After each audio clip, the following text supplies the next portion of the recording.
का जैसे मिट्टी आपने देखा होगा धूल, वही धूल जब हवा की संगति करती है तो आकाश को छू देती है। गगन चढ़ाई रज पाई प्रसंगु, लेकिन वही धूल जब जल की संगति करती है तो नीचे ही मिले ही कीच जन संगु, वह कीचड़ बन करके अपवित्र हो जाती है।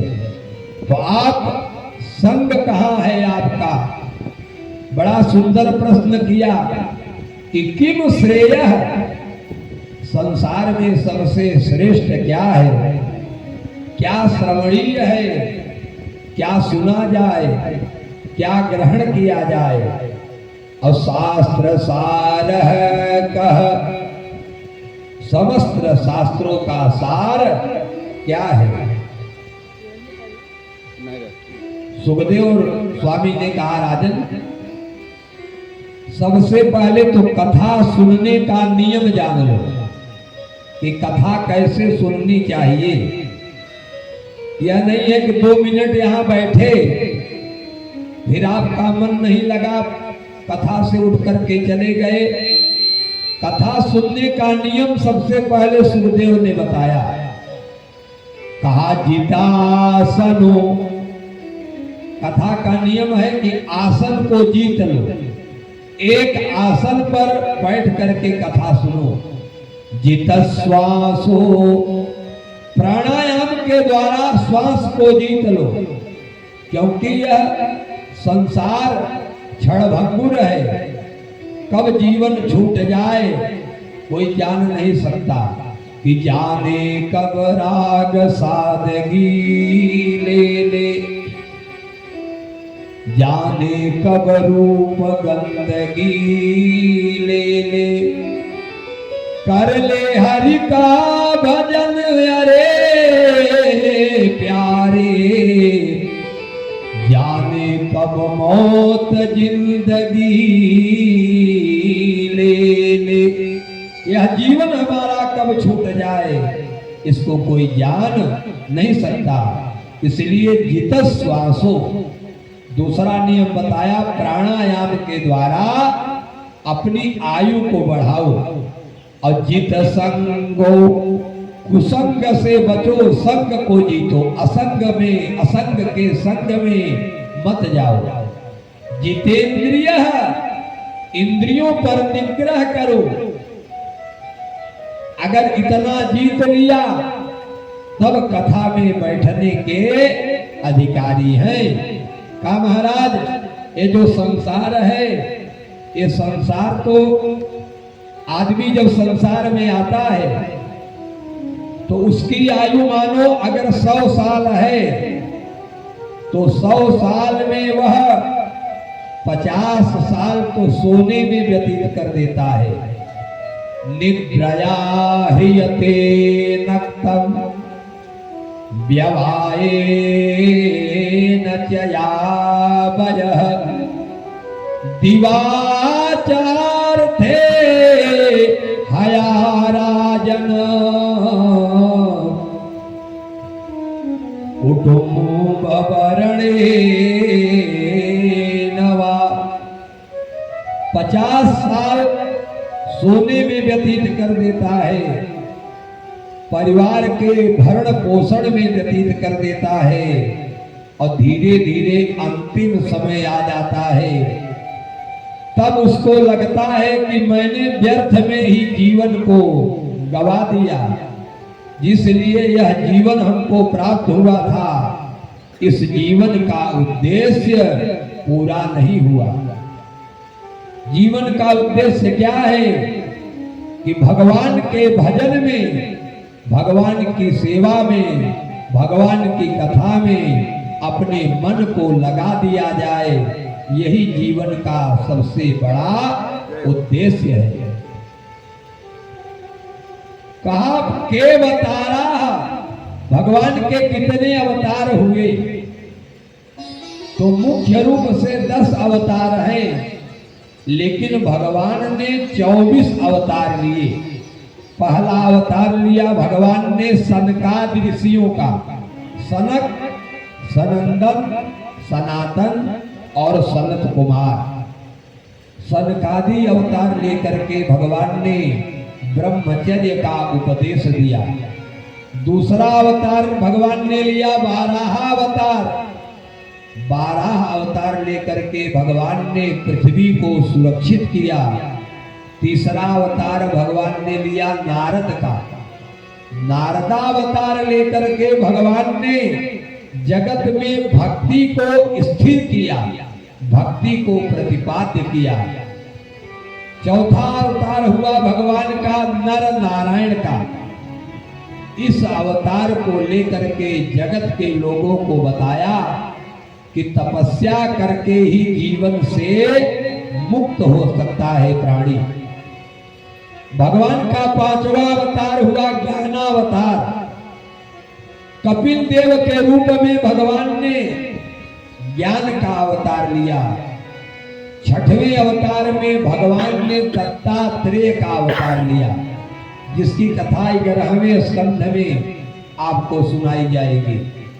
सातवां अवतार भगवान का यज्ञ का हुआ।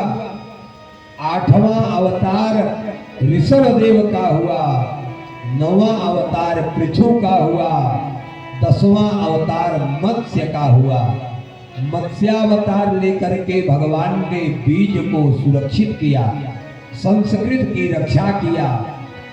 11वां अवतार भगवान का कच्छपावतार हुआ, पूर्वावतार। 12वां अवतार धन्वंतरी का हुआ।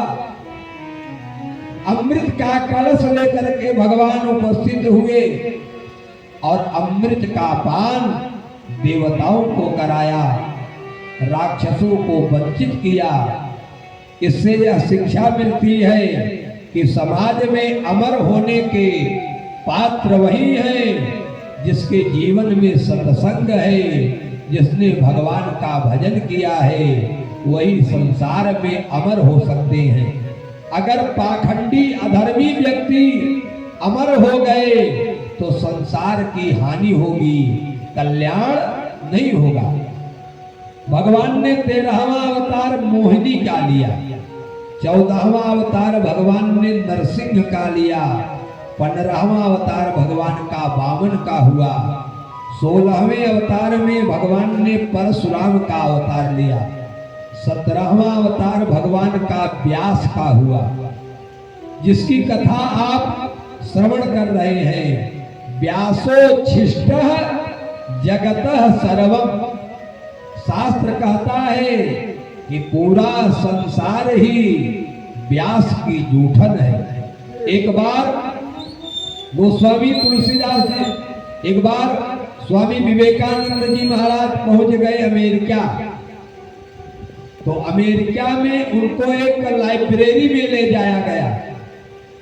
तो वहां पर ले जाकर के दिखाया गया, कहा महाराज जो आपके यहाँ का गीता रूपी ग्रंथ है, भागवत रूपी ग्रंथ है, वह सबसे नीचे है, इसकी कोई अहमियत नहीं है और उसके ऊपर सारे ग्रंथ लदे हुए हैं। और देखते देखते विवेकानंद ने हाथ से जो ही भागवत के ग्रंथ को खींचा तो सारे ग्रंथ गिर पड़े। विवेकानंद ने कहा भैया, जीवन में अगर भागवत का ग्रंथ, गीता का ग्रंथ नहीं होगा तो आपके यहाँ के धर्म शास्त्र की वैल्यूएशन, कोई अहमियत नहीं होगी। कहा दुनिया के जितने भी ग्रंथ हैं सब भागवत के ऊपर, गीता के ऊपर टिके हुए हैं, आधारित हैं। आधार स्तंभ यही है भागवत महापुराण, जिसको महापुराण की संज्ञा से जाना जाता है।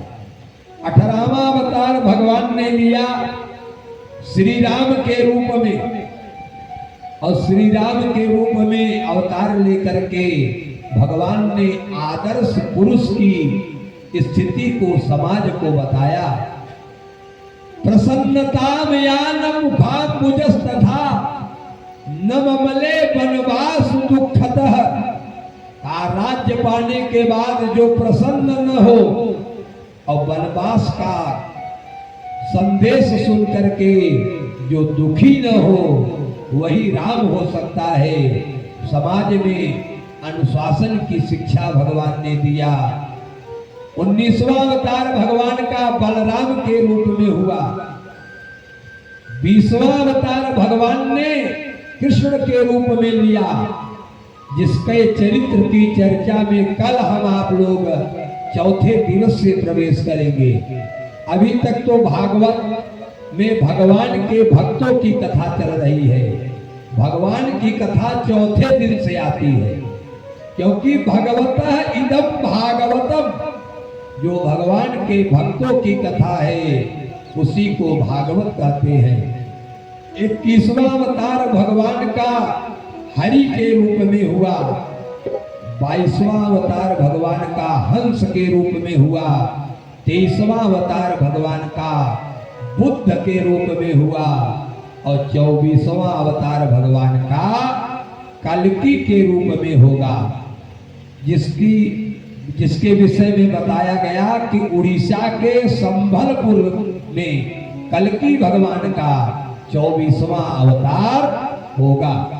इस तरह से 24 अवतारों की कथा मंगल गान की चर्चा के विषय में बताया। अब अगले प्रश्न में कहते हैं कि कर्माणि, भगवान ने अवतार लेकर के क्या कर्म किए, भगवान को अवतार लेने की आवश्यकता क्यों आई, भगवान ने इस संसार को बनाया क्यों, संसार को बनाने के लिए भगवान ने आखिर क्या क्या उपादान का प्रयोग किया, का ये संसार कैसा है, का संसार क्षणभंगुर है, का जैसे एक कुम्हार मिट्टी को बनाता है, कभी उसी मिट्टी से गिलास बना देता है, कभी उसी मिट्टी से सुराही बना देता है, कभी उसी मिट्टी से दीपक बना देता है, कभी उसी मिट्टी से घड़ा बना देता है। बनाने वाला कुम्हार वही है, मिट्टी वही है, लेकिन स्वरूप अलग अलग हो जाता है। वैसे ही मानव का जीवन है, का शरीर हमारी वही है, लेकिन हमारा मन चाहे भगवान की कथा में चला जाए, चाहे ऑर्केस्ट्रा में जाकर के बैठ जाए, चाहे नौटंकी के नाच में बैठ जाए, यह अपने मन के ऊपर डिपेंड करता है। एक बार एक कुम्हार चीलम बना रहा था और चीलम जो ही बनकर के तैयार होने वाली थी, उसकी पत्नी ने बड़ा सुंदर विचार दिया। गर्मी का महीना आ रहा है, चीलम बना रहे हो, 1-2 रुपए की चीलम बिकेगी, अगर सुराही बना देते तो 10-20 रुपए की बिक जाती। उसका भी विचार बदल गया और चीलम को बिगाड़ करके सुराही का आकार देना प्रारंभ कर दिया। और जो ही सुराही मानो बन करके तैयार होने वाली थी, उसके अंदर से आवाज आई, अरे कुम्हार, तुम्हारा तो केवल विचार बदला, मेरा तो पूरा जीवन ही बदल गया। तुम चीलम बनाते तो मैं खुद जलती और दूसरे को भी जलाती, लेकिन तुमने सुराही बना दिया, मैं खुद शीतल रहूंगी और दूसरे को भी शीतल करूंगी। तो जीवन में अच्छे विचार का होना आवश्यक है। तो वैसे ही भगवान ने आखिर इस दुनिया को बनाया ही क्यों? क्योंकि भृगुटी विलास सृष्टि लय हुई, जिसकी भृगुटी के टेढ़ी करने से सारी सृष्टि का लय हो जाता है। उस भगवान ने आखिर इस संसार को बनाया ही क्यों? एक कवि ने बड़ा सुंदर भाव दिया कि दुनिया बनाने वाले क्या तेरे मन में समाई, काहे को दुनिया बताई तुझे, काहे को दुनिया बताई, काहे को दुनिया बताई तुझे, काहे को दुनिया बताई, दुनिया बताने वाले क्या तेरे मन में समाई, काहे को दुनिया बताई तुझे, काहे को दुनिया बताई तुझे, काहे को दुनिया बताई तुझे, काहे को दुनिया बताई,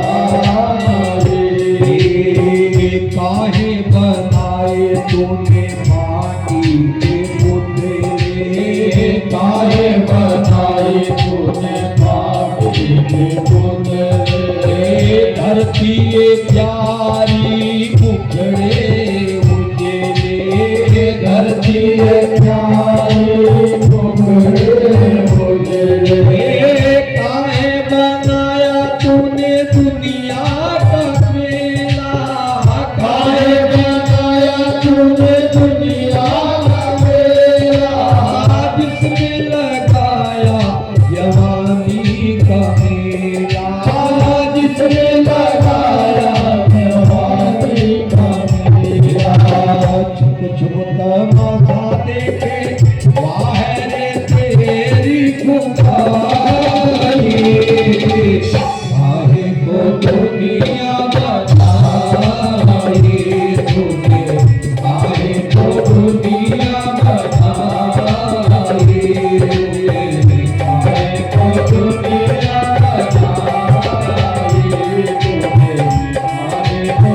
तुझे,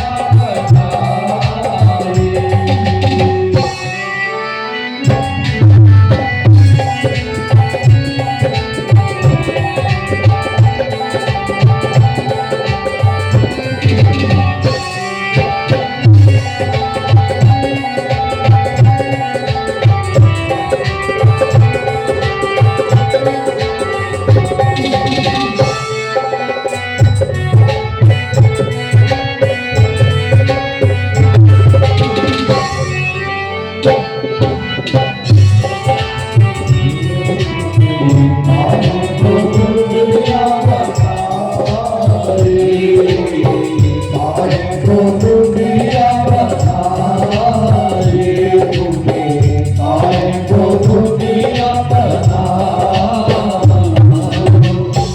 आखिर भगवान ने इस दुनिया को कैसे बनाया और क्यों बनाया, सृष्टि का विस्तार कैसे हुआ, इसके विषय में जब कल्पना करने लगे तो सृष्टि विस्तार में सर्वप्रथम जब भगवान सृष्टि का कल्प के अंत में समापन करते हैं तो सर्वत्र जल ही जल दिखाई पड़ता है, हर जगह जल ही जल दिखाई पड़ता है। तो सबसे पहले भगवान ने महत्तत्व बनाया, महत्तत्व में सतोगुण रजोगुण तमोगुण बनाए, गुणात्मक संसार को बनाने के बाद भगवान नारायण जल में विराजमान है, इसीलिए भगवान का एक नाम नारायण पड़ गया। नार माने जल, अयन माने घर, जिसका जल ही घर है, ऐसे परमात्मा को नारायण शब्द से संबोधित किया गया। भगवान नारायण विराजमान है, कहीं सृष्टि दिखाई नहीं पड़ रही है। भगवान के मन में कल्पना हुई कि सृष्टि का विस्तार किया जाए, तो भगवान की नाभि से एक कमल का फूल निकला, और कमल का फूल प्राकृत पुष्प है, अप्राकृत है, या प्रकृति से नहीं पैदा हुआ है, सीधे भगवान की नाभि से निकला। और उसी नाभि कमल से भगवान ब्रह्मा जी का प्राकट्य हुआ। प्रेम से बोलिए ब्रह्मदेव महाराज की जय हो। अब ब्रह्मा जी नाभि कमल को ढूंढते ढूंढते भगवान की विष्णु के नाभि कमल में प्रवेश किए, लेकिन आदि अंत नहीं दिखाई पड़ा। हाथ जोड़ करके प्रश्न किए, किम करोमि, मैं क्या करूं? आवाज आई, स्पर्शेषु यद होडस एक दिवस। इसका मतलब है तप करो, तप करो। तपस्या करने से ही सृष्टि का विस्तार होगा। तपबल शेष धरई मही भारा, और तपबल शंभु करई संहारा। तपस्या के बल पर ही शेष इस पृथ्वी के भार को धारण किए हैं। भगवान शंकर सृष्टि का संहार कर रहे हैं, विष्णु सृष्टि का पालन कर रहे हैं। का आप तपस्या करो। ब्रह्मा ने तपस्या किया। तपस्या के प्रभाव से मन से 10 पुत्र पैदा किए। भृगु को पैदा किया, करदम को पैदा किया, वशिष्ठ को पैदा किया, नारद को पैदा किया, दक्ष प्रजापति को पैदा किया, पुलह को पैदा किया, क्रतु को पैदा किया। इस तरह से मन से 10 पुत्र पैदा किए। और सृष्टि के विस्तार में सबसे पहले भगवान ने सनकादि ऋषियों को पैदा किया। सनक, सनंदन, सनातन और सनत कुमार। ये हमारे पूर्वजों के भी पूर्वज हैं। पूर्वे साम अपि पूर्वजा। इन्होंने ब्रह्मचर्य का पालन किया और आज भी बद्री नारायण में ये विराजमान है, सनकादि ऋषि। अब महाराज सृष्टि का विस्तार बहुत नहीं हो रहा है। ब्रह्मा को क्रोध आया और उनके क्रोध से भौहें सिकुड़ गई। रुद्र भगवान का प्राकट्य हो गया और जो सृष्टि का विस्तार हुआ था, भगवान के गणों ने उस सृष्टि का भक्षण करना प्रारंभ कर दिया। ब्रह्मा ने कहा, भैया अपनी सृष्टि को यहीं पर रोक दो। जो सृष्टि आगे बढ़ रही है उसका भी आपके गण भक्षण कर रहे हैं, इसलिए आप अपनी सृष्टि को रोक दो। अब ब्रह्मा को बड़ा विराग पैदा हुआ और उसी विराग के फल से ब्रह्मा के शरीर से 2 भाग हो गए। एक भाग से मनु जी पैदा हुए और बाएं भाग से शतरूपा जी पैदा हुई। गोस्वामी जी लिख रहे हैं, स्वायं भूमनु अरु सतरूपा, जिनते भई नर प्रीति अनुपा। स्वायं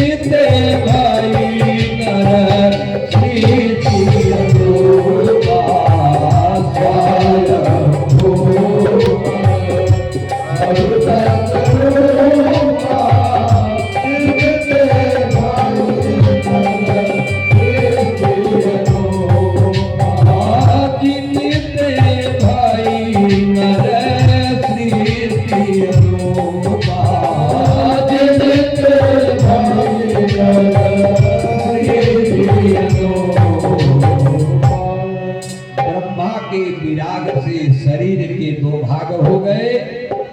दाहिने भाग से मनु जी पैदा हुए और बाएं भाग से शतरूपा पैदा हुई। अब यहीं से मानवीय सृष्टि प्रारंभ हो रही है। अभी तक जो सृष्टि थी वह मैथुनी सृष्टि नहीं थी, वह मन से पैदा होने वाली सृष्टि थी। भगवान ने कल्पना किया अंडज पिंडज श्वेतज उद्भिज जरायुज जलचर थलचर नभचर के जीव पैदा हो गए। ऋग्वेद सामवेद यजुर्वेद अथर्ववेद का विकास हो गया। सत रज तम हो गए। 10 मन से पुत्र हो गए। लेकिन अब जो मानवीय सृष्टि हो रही है, अब इसीलिए हमको मानव कहा गया। मनोर जायते मानव, जो मनु से पैदा हुए हैं उन्हीं को मानव कहा गया, क्योंकि हम मनु की संतान हैं। अब मनु जी महाराज और शतरूपा के संयोग से 3 कन्या और 2 पुत्र पैदा हुए। 3 कन्या कौन कौन? आकुति, देवहूति और प्रसूति। आकुति का विवाह रुचि प्रजापति के साथ हो गया, जिससे यज्ञ नारायण और दक्षिणा पैदा हुए। और इसीलिए शास्त्र में गीता में बताया हत यज्ञम अदक्षिणा, वह यज्ञ नष्ट हो जाता है जिसमें दक्षिणा नहीं दी जाती। दक्षिणा विरहितम यज्ञम भ्रष्ट, दक्षिणा से रहित यज्ञ नष्ट हो जाती है। अब जो दूसरे पुत्र हुए थे, जो दूसरी कन्या हुई थी देवहूति, देवहूति का विवाह करदम ऋषि के साथ हो गया। और देवहूति और करदम के संयोग से सबसे पहले 9 कन्याएं पैदा हुई और 10वें पुत्र के रूप में कपिल देव भगवान का प्रागट्य हुआ। जो भगवान के अवतार है कपिल, और कपिल महाराज का अवतार 5वां अवतार है भगवान का, जिन्होंने ज्ञानावतार के नाम से समाज में अपनी प्रतिष्ठा को प्राप्त किया। ज्ञान के सबसे बड़े विद्वान थे कपिल देव भगवान, जिन्होंने सांख्य शास्त्र जीव वेद बखाना, सांख्य शास्त्र का वर्णन किया। और इस सांख्य शास्त्र में शरीर के रचना के विषय में बताया कि हमारी शरीर कैसे बनती है।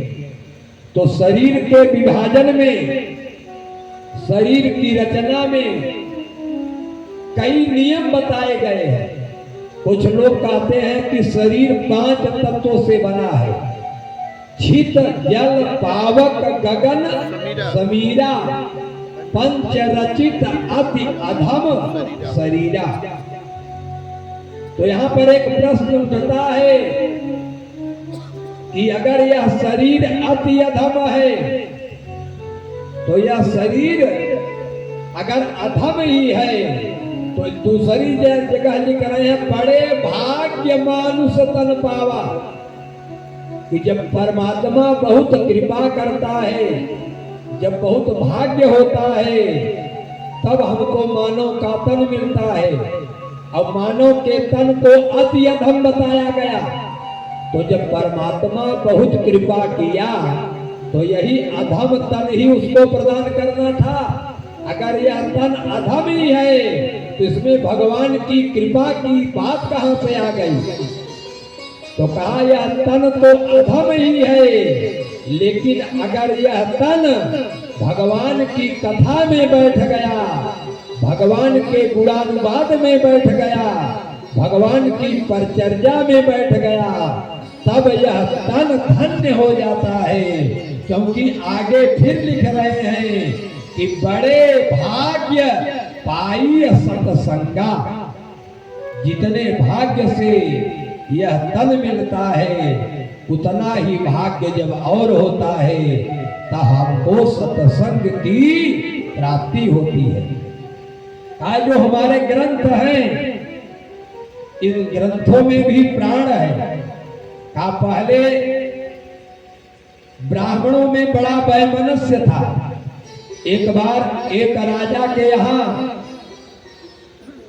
एक विद्वान, बहुत प्रकांड विद्वान थे, उनकी बड़ी प्रतिष्ठा थी, राजा बड़ा सम्मान करते थे। तो अन्य ब्राह्मणों ने सोचा कि राजा के द्वारा इस ब्राह्मण का बड़ा सम्मान हो रहा है, क्यों न इसकी प्रतिष्ठा को नष्ट किया जाए। ब्राह्मणों ने विचार किया कि अगर कहीं से गलती मिले इस ब्राह्मण की तो पकड़ करके गलती राजा के पास प्रस्तुत किया जाए। और एक दिन संयोग से ब्राह्मण जा रहे थे, देखते क्या है, एक मछली जल से अलग होकर के जल के वियोग में तड़प रही है। ब्राह्मण को करुणा आ गई, दया आ गई, मछली को उठाया, लाल कपड़े में बांध करके अपनी कांख में दबा लिया।